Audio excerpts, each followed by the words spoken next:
He's good. You know, I wanted to find somebody smarter than him. I searched all over. I just couldn't do it. I couldn't. You really tried hard. I couldn't find anyone smarter, right? So we had it for the country. But this is the thing. We settled on this. Well, thanks for having me.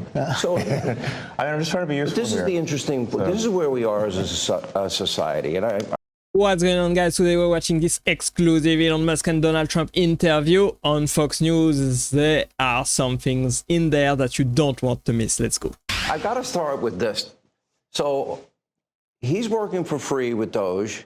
He's kind of put a lot of his life on hold, and you sued Twitter a number of years ago. You just made him pay you $10 million? That's right. That's right. That's right. Well, I sued from long before he had it. Yeah. And I mean, they really did a number on me, you know. And I sued, and they had to pay. They paid $10 million settlement. You're okay with that? I mean, I left it up to the lawyers and you know the team running Twitter. So I said, you guys do what you think is the right. It makes sense. I think it's fun. I think it's a very low. I was looking to get much more money than that. So you gave him a discount when the lawsuit. He got a big discount. I don't think he even knows about it. He's become one of your. If you read and believe the media, he's become one of your best friends. He's working for free for you. Well, I love the president. I just want to be clear about that. You don't care about that. I know. I love the president. You love the president. I think President Trump is a good man, and he's, you know. It's nice the way he said that, you know? It's something nice. That's beautiful. Look, it looks like Elon Musk and Donald Trump are friends now. And they love each other. That's what he looks like to me. Let me know what you think. What kind of relationship they have in the comments below this video. It really is. You know, because, I mean, the president's been so unfairly attacked in the media. It's really outrageous. And I've at this point spent a lot of time with the president, and not once have I seen him do something that was mean or cruel or wrong. Not once. You know, I've known him for 30 years. Yeah. And I've never seen anybody take as much as he's taken. Yeah. And we've discussed this, and I'm like, how do you deal with it? Did I have a choice? Well, you would say that to me. I'm like, what am I going to do? Worry about it? And, you know, and then culminating in 2 assassination attempts, which resulted in your endorsement. Well, I was going to do it anyway, but that was it. Precipitating event. Yeah. That speeded it up a little bit. Yeah. The day of the assassination. I didn't know that. Yeah. It sped it up, but I was going to do it anyway. Mr. President. Yeah, I think Elon Musk went to Donald Trump because he basically got rejected in the Democratic Party. The Democratic Party is after Elon Musk, and what he stands for is a billionaire, basically, and they don't want to have an independent voice in their party at all. And Donald Trump is happy to have Elon Musk, a genius that is working for the benefit of the American people. President, with your indulgence, I'm convinced that people only know a little bit about Elon. I don't think they know everything about Elon, because as I studied and prepared for this interview, I learned a lot about you that I didn't know. I think people will think about Tesla. Democrats are demonizing you and trying to make the country hate you. I just want people to understand you a little bit better, and the person that you've gotten to know and have now put a lot of trust in. Sure. And, you know, just let's go over a little bit of your bio, starting with PayPal and how you became involved in Tesla and SpaceX and Neuralink and all these. Take a while. I mean, you know, I think the way to think of me is like I'm a technologist, and I try to make technologies that improve the world and make life better. Your shirt. Yeah, and that's why I like my T-shirt says tech support, because I'm here to provide the president with technology support.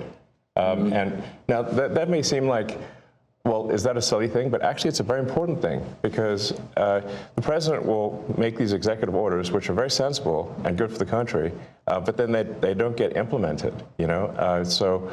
If you take, for example, all the funding for the migrant hotels, the president issued an executive order where, hey, we need to stop taking taxpayer money and paying for luxury hotels for illegal immigrants, which makes no sense. Like, so obviously, people do not want their tax dollars going to fund high-end hotels for illegals, and yet they were still doing that even as late as last week. And so, you know, we went in there and we're like, this is in violation of the presidential executive order. It needs to stop.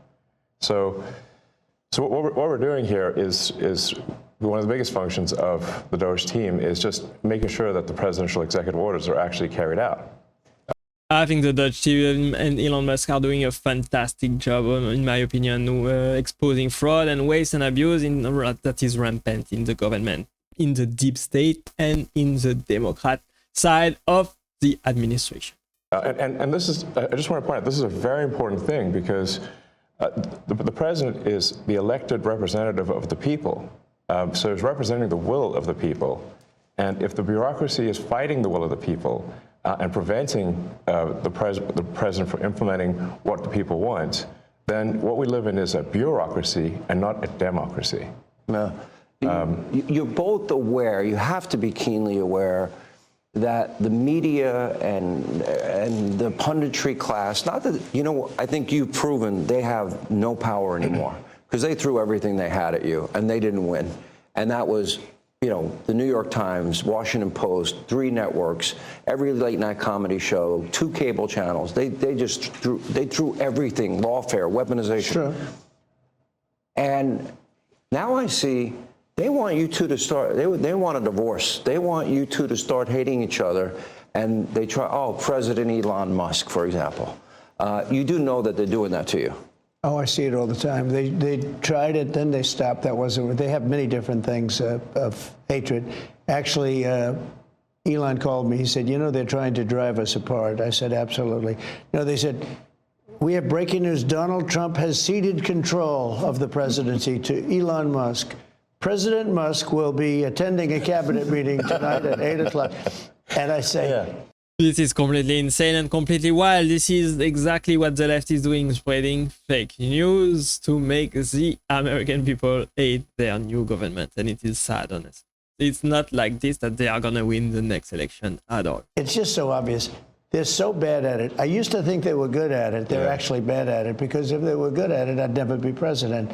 Because I think nobody in history has ever gotten more bad publicity than me. I could do the greatest things. I get 98% bad publicity. I could do, outside of you and a few of your very good friends, it's like the craziest thing. But you know what I have learned, Elon? The people are smart. They get it. Yeah, they do, actually. They get it. They really see what's happening. Yes. And at the end of this interview, what I would like is I want people to know the relationship and know more about you. What is the relationship, Mr. President? Well, I respect him. I've always respected him. I never knew that he was right on certain things, and I'm usually pretty good at this stuff. He did Starlink. He did things that were so advanced and nobody knew what the hell they were. I can tell you in North Carolina, they had no communication. They were wiped out. Those people were, you know, they had rivers in between. Land that never saw water, all of a sudden it was a river and a vicious, like rapids. People were dying all over. They had no communication. They said, do you know Elon Musk? They didn't really know I knew him. I said, yeah. He said, could you get Starlink? It's like the first time I ever heard of it. I said, what's Starlink? A communication system. That's unbelievable. I have it. Yeah. And he said, I called him and I said, listen, they really need it. And he got like thousands of units of this communication, and it saved a lot of lives. He got it immediately, and you can't get it. I mean, you have to wait a long time to get it. But he got it to him immediately, and I said, that's pretty amazing, and I didn't even know he had it. We watched the rocket ships, and we watched Tesla. I think, you know, something that had an effect on me was when I saw the rocket ship come back. Yeah, it's no secret to anybody that Elon Musk is a great businessman, he's a great engineer, and he's doing amazing things for America, for the American people, and for the country as a whole. Get grabbed like you grab a beautiful little baby. You grab your baby. It just Hug the rocket. I've never seen. Right, everything needs a hug, including rockets. You know? No, but. And he said, you know, you can't really have a rocket program if you're going to dump $1 billion into the ocean every time you fly. You have to save it. Right. And he saved it. First time that I've ever seen that done. Now, nobody else can do it. If you look at the U.S., Russia, or China, they can't do it. And they won't be able to do it for a long time. He has the technology. So you learn. I wanted somebody really smart to work with me in terms of the country, a very important aspect. Because I mean, he doesn't talk about it. He's actually a very good businessman. And when he talks about the executive orders, and this is probably true for all presidents, You write an executive order and you think it's done. You send it out. It doesn't get done. It doesn't get implemented. They don't implement it. Maybe they're from the last administration, and they are in some cases. You try and get them out as fast as you can. But as soon as he said that, I said, you know, that's interesting. You write a beautiful executive and you sign it and you assume it's going to be done, but it's not. Yeah, obviously Trump and Elon Musk have a lot of enemy right now. They have been making a lot of enemies, going after the deep state, after the DC swamp, and I fear for them, honestly. May God help them stay healthy and safe in the future. They are doing amazing. What he does is he takes it, and with his 100 geniuses, he's got some very brilliant young people working for him that dress much worse than him, actually. Yeah, they dress in just T-shirts. You wouldn't know they have 180 IQ. Wait a minute. So he's your tech support. No, he is. I actually but literally he's am much tech more support. than that. I actually am tech support, though. But that's, he gets it done. He's a leader. Yeah. He really is. He gets it done. You get a lot of tech people, and you have people that are good with tech, but he gets it done. You know, I said in real estate, you had guys that would draw beautiful renderings of a building, and they'd draw the rendering. It would be great. And you say, great, when are you starting? But they were never able to get it built. They couldn't get the financing. They couldn't get the approvals. It would never get done. And then you have other guys that are able to get it done. You know, they could just get it done. I was in real estate. Same thing in this. He gets it done. So when he said that, he said, you know, when you sign these executive orders, a lot of them don't get done, and maybe the most important ones. That's probably one of the greatest lessons you can learn in business right there. Taking action. It's nice to have an idea. It's nice to have a plan. It's nice to have a huge market or some customers, but you have to take action on your ideas if you want to have any kind of success. And he would take that executive order that I'd sign, and he would have those people go to whatever agency it was. When are you doing it? Get it done, get it done. And some guy that maybe didn't want to do it, all of a sudden he's signing. He just doesn't want to be bothered. Do a lot of those executive orders have to be codified into law? You need the Republican Congress and to follow up. A lot of them will be. Yeah. They will. Look, in the meantime, we have 4 years. The beauty is we have 4 years. That's why I like doing it right at the beginning. Because an executive order is great. I mean, the one problem, it's both good and bad. Because when they did all these executive orders, I've canceled most of them. They were terrible. I mean, we're going to go radical left communists. Okay, it was crazy. Their executive orders were so bad. If they ever got them codified, you'd never be able to break them.